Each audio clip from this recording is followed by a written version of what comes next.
اعوذ باللہ من الشیطان الرجیم بسم اللہ الرحمن الرحیم وَلَقَدْ آتَيْنَاكَ سَبْعًا مِنَ الْمَثَانِي، دل جوئی کے لیے حضور سے فرمایا اور ہم نے آپ کو دی ہیں وہ 7 آیتیں جو آپ کا وظیفہ ہیں، دوہرا دوہرا کر پڑھتے رہا کیجئے، دوہرا دوہرا کر پڑھتے رہا کیجئے۔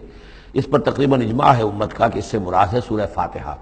7 آیتیں جو بار بار پڑھی جاتی ہیں۔ اب آپ دیکھیے کہ ہر شخص جو نماز پڑھتا ہے دن میں کتنی مرتبہ سورہ فاتحہ پڑھ رہا ہے، ہر نماز میں کتنی مرتبہ پڑھ رہا ہے، دوہرا دوہرا کر یہ آیت جو ہے، جیسا کہ ہم نے جب سورہ فاتحہ پڑھ رہے تھے، من لم یقرأ بفاتحۃ الکتاب لا صلاۃ لمن لم یقرأ بفاتحہ، اس کی کوئی نماز ہی نہیں ہے، نماز کا جزو لازم ہے۔ بلکہ قسمت الصلاۃ بینی و بین عبدی نصفین والی حدیث میں نے آپ کو سنائی، حدیث قدسی، تو وہ تو اصل الصلاۃ ہے ہی سورہ فاتحہ۔ والقرآن العظیم، اور یہی بڑا قرآن ہے، یعنی یہ اپنی اہمیت کے اعتبار سے، اپنی فضیلت کے اعتبار سے خود اپنی جگہ پر سورہ فاتحہ ایک قرآن عظیم کا درجہ رکھتی ہے۔ اسی لیے اس کو اساس القرآن بھی کہا، اس کو کافیہ بھی کہا، شافیہ بھی کہا گیا، یہ ام القرآن بھی ہے۔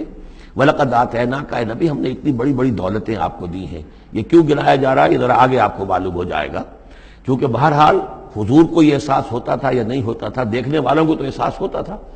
ابو جہل مالدار ہے، ولید بن مغیرہ اتنا بڑا چودھری ہے، یہ محمد تو یتیم تھے، کوئی بال دولت ان کے پاس نہیں، کوئی ان کی حیثیت نہیں، ہاں کچھ عرصے سے کچھ کھا پی بھی رہے ہیں تو وہ بیوی کا مال ہے، اپنا تو نہیں ہے۔ یہ ان کی نگاہوں میں جو ان کے معیارات تھے، جو ان کے اندازے تھے سوچنے کے، وہ تو یہ تھے۔ اس حوالے سے یہاں بظاہر حضور سے خطاب ہے، لیکن اصل میں ان کو بتایا جا رہا ہے کہ بدبختو تمہیں کیا معلوم ہم نے ان کو کتنی بڑی دولت دی ہے۔ وَلَقَدْ آتَيْنَاكَ سَبْعًا مِنَ الْمَثَانِي وَالْقُرْآنِ الْعَظِيمِ، ہم نے ان کو وہ 7 آیتیں عطا کی ہیں۔ ایک حدیث کے مطابق جیسی آیت نہ قرآن میں اتری کوئی اور اس کے مثل، اور نہ تورات میں نہ انجیل میں، یہ سورہ فاتحہ ہے۔ وَلَقَدْ آتَيْنَاكَ سَبْعًا مِنَ الْمَثَانِي وَالْقُرْآنِ الْعَظِيمِ وَلَا تَمُدَّنَّ عَيْنَيْكَ إِلَىٰ مَا مَتَّعْنَا بِهِ أَزْوَاجًا مِّنْهُمْ، تو اے نبی آپ کی نگاہیں نہ اٹھیں اس ساز و سامان کی طرف جو ہم نے ان کو عطا کیا ہے۔ ابو جہل کو اگر دے رکھا ہے، ولید بن مغیرہ کو دے رکھا ہے، اور بڑے سرداروں کو دے رکھا ہے، ان کی جائیدادیں ہیں، ولید بن مغیرہ کے باغات طائف میں بھی ہیں، اس کی جائیداد طائف میں بھی ہے، مکے میں بھی ہے، آپ کی نگاہ ادھر اٹھے ہی نہ۔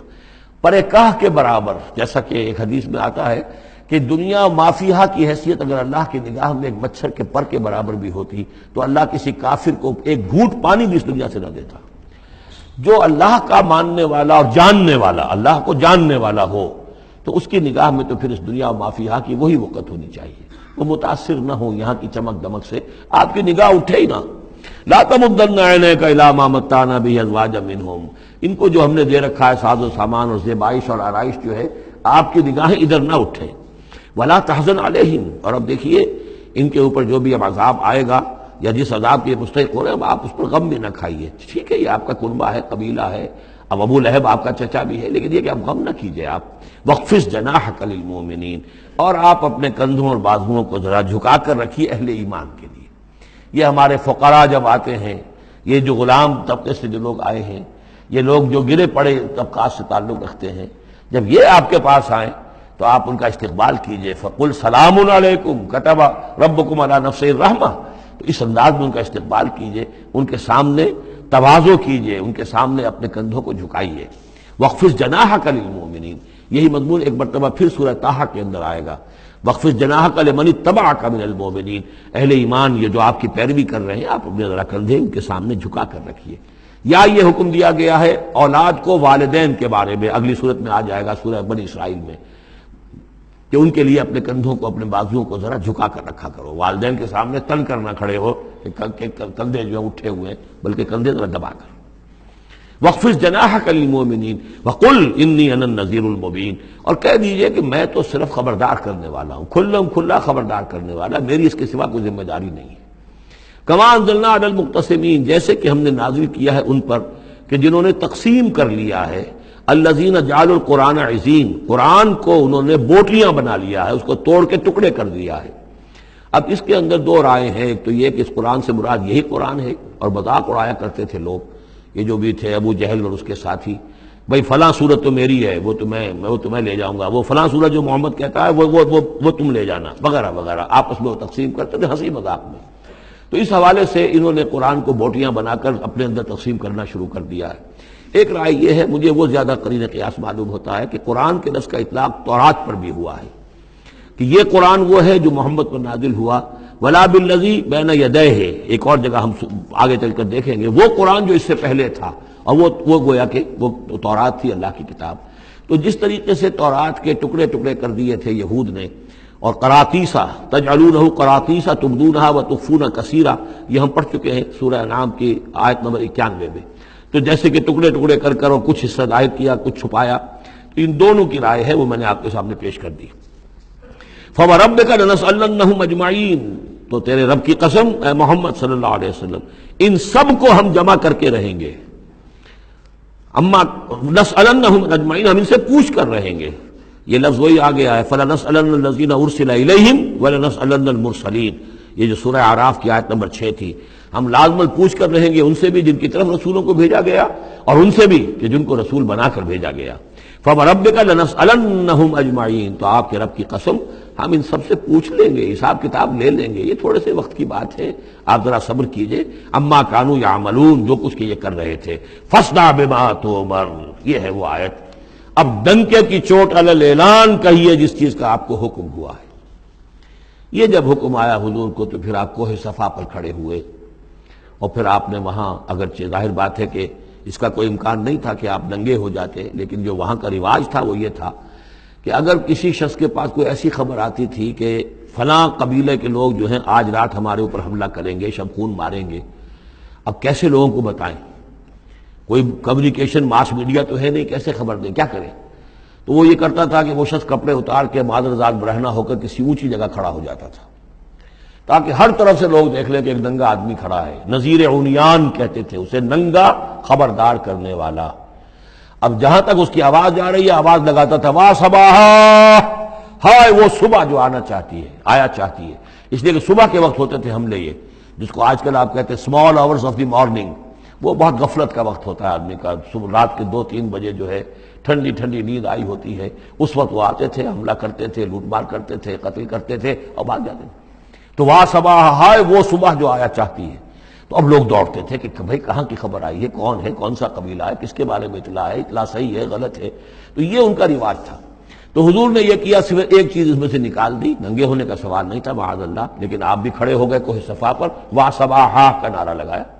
اب لوگ آئے، دوڑے، کوئی خبر دی ہے، محمد دینا چاہتے ہیں، کوئی بات ہے، بڑی اہم کوئی بات ہے۔ وہاں آپ نے پھر اپنی دعوت پیش کی۔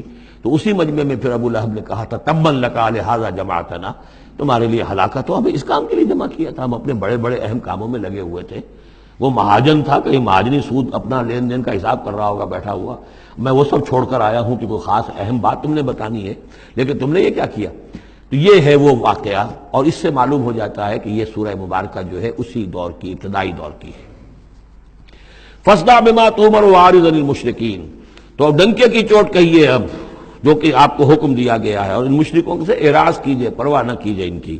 انا کفیناک المستہزئین، یہ جو استہزاء کرنے والے ہیں، تمسخر اڑانے والے ہیں، ہم آپ کی طرف سے ان کے لیے کافی ہوئے رہیں گے، ان کی کوئی مخالفت آپ کا کچھ بال بیکا نہیں کر سکے گی۔ الذین یجعلون مع اللہ الہا آخر، جو اللہ کے ساتھ ساتھ اور بھی الہ گھڑے بیٹھے ہوئے ہیں، فسوف یعلمون، تو ان قریب انہیں معلوم ہو جائے گا کہ اصل حقیقت کیا ہے اور وہ کس طرح کی گمراہیوں میں پڑے ہوئے تھے۔ اب وہ آیت آ گئی جس کا کئی مرتبہ میں حوالہ دے چکا ہوں، اور سورہ انعام میں خاص طور پر وَلَقَدْ نَعْلَمُ، اے نبی ہمیں خوب معلوم ہے، اَنَّكَ يَضِيقُ صَدْرُكَ بِمَا يَقُولُونَ، کہ جو کچھ یہ لوگ کہہ رہے ہیں اس سے آپ کا سینہ بھجتا ہے۔ کسی نے پاگل کہہ دیا، کسی نے مجنون کہہ دیا، آصیب کا سایہ آ گیا، کوئی ہمدردی کے انداز میں آ کے کہتا ہے۔ عتبہ ابن ربیعہ ایک دفعہ آیا، کیونکہ وہ بزرگ تھا، خاندان کا معمر آدمی تھا، بھتیجے میرے بڑے تعلقات ہیں عاملوں سے بھی، کاہنوں سے بھی، واقعی اگر کوئی تم پر کوئی سایہ ہو گیا ہے، کوئی بری روح کوئی آ گئی ہے تو مجھے بتا دو، میں بلا کے لے آؤں گا، علاج کرا دوں گا تمہارا۔ اب کوئی کچھ کہہ رہا ہے، کوئی کچھ کہہ رہا ہے، کسی نے کہا شاعر ہے، کسی نے کہا کہ ایک انہوں نے غلام پکڑ کے رکھا ہوا ہے، عجمی غلام، اسے کمرے میں بند کیا ہوا اپنے گھر کے اندر، اور وہ عالم ہے بہت بڑا جو پورے پچھلی کتابوں کا جاننے والا، اس سے ڈکٹیشن لیتے ہیں اور پھر آ کر ہم پر دھونس جماتے ہیں کہ یہ اب وہی آئی ہے۔ تو یہ ساری باتیں سنتے تھے حضور صلی اللہ علیہ وسلم، تو آپ کو تکلیف پہنچتی تھی، کوفت ہوتی تھی۔ وَلَقَدْ نَعْلَمُ، اے نبی یہ نہ سمجھیے کہ ہمیں اندازہ نہیں ہے کہ آپ کو کوفت ہو رہی ہے، آپ کو تکلیف ہو رہی ہے، آپ کا سینہ بھیجتا ہے۔ وَلَقَدْ نَعْلَمُ أَنَّكَ يَضِيقُ صَدْرُكَ بِمَا يَقُولُونَ، کہ جو کچھ یہ لوگ کہہ رہے ہیں اس سے آپ کا سینہ بھیجتا ہے۔